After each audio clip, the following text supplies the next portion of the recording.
Hey, welcome back. I just got a big Bushido haul in the mail and I wanted to talk about this guy. He's called the Eldest Brother and he's going to be a part of my Shiho clan. I painted a few minis on the channel before, but what's different about this video is that the Bushido line is made out of metal. I've never actually painted a metal miniature before.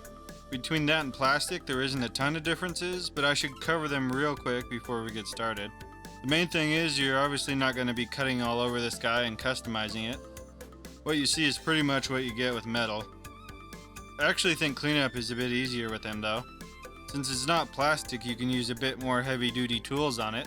This little metal file works great, and to get off the release agent you can use a toothbrush without much risk of breaking anything. And lastly, you're going to want to use super glue when you build it. So no model or plastic glue obviously. And yeah, that's pretty much the only differences. I'll go more in depth building minis and making bases in these videos. So if you want to know more about that, I'll leave a link to them in the description down below. Alright, it's time to prime it. You may regret trying this, but I wanted to base coat it in this green color, but it's actually not a primer. So at the risk of losing some detail, I need to hit it with this black primer first.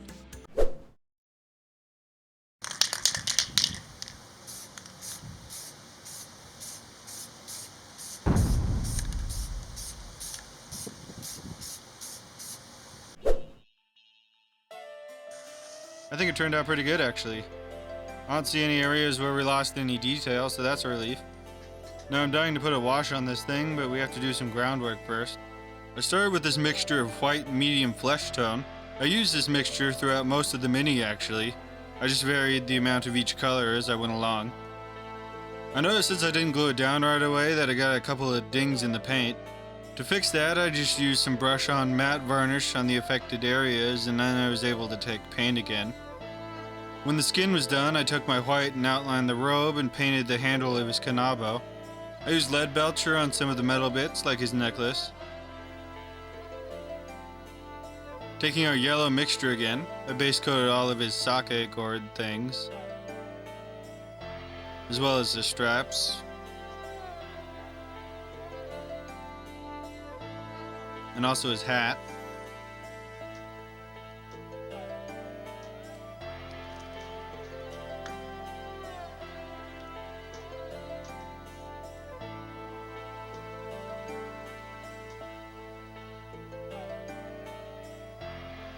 I want to try this contrast paint on his weapon, so I used an off-white to base coat it first. It looked okay in the end, but a basic brown color would have done it with less work. Next I used flat brown on the base and a refractive green and white combo to highlight the raised areas on his robe. The last thing is this little demon head on his shoulder. I used the same technique as in my Dark Souls video to paint it a gold color.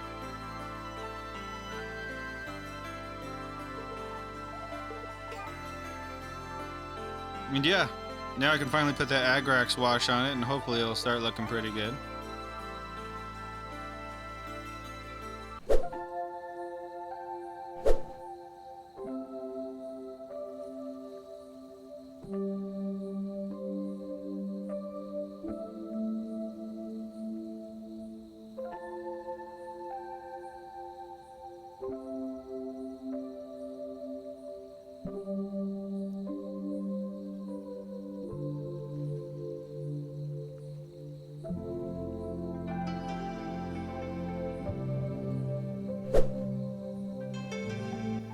So I won't bore you too much with the highlighting, but all I did was I took whatever base coat was there and I added a little bit of white to it, and then I just dry brushed it on.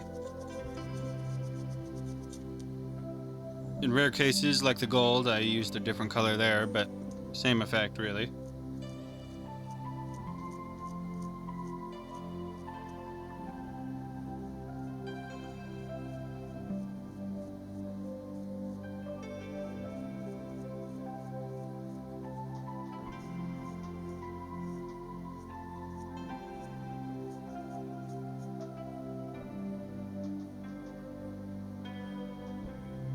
And yeah, that's pretty much it. Now we just got a few finishing details we gotta go over and then we'll be done.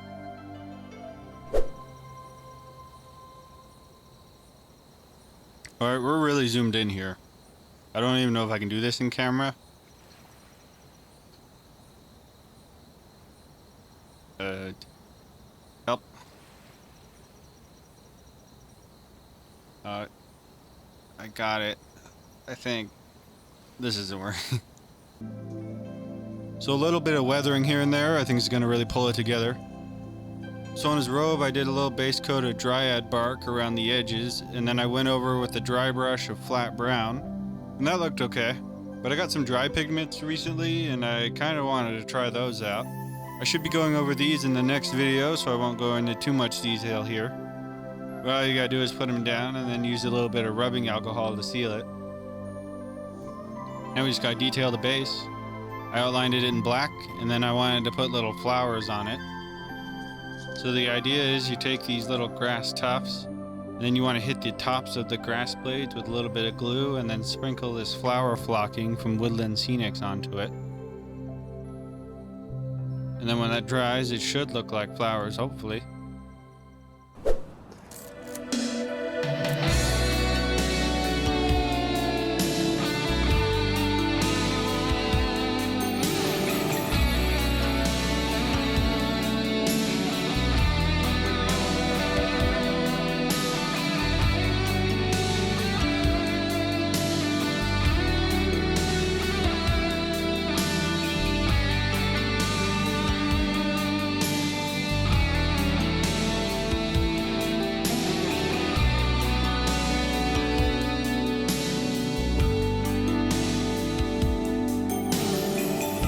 Alright, that's it for this video. If you enjoyed it, please consider showing it some love down below.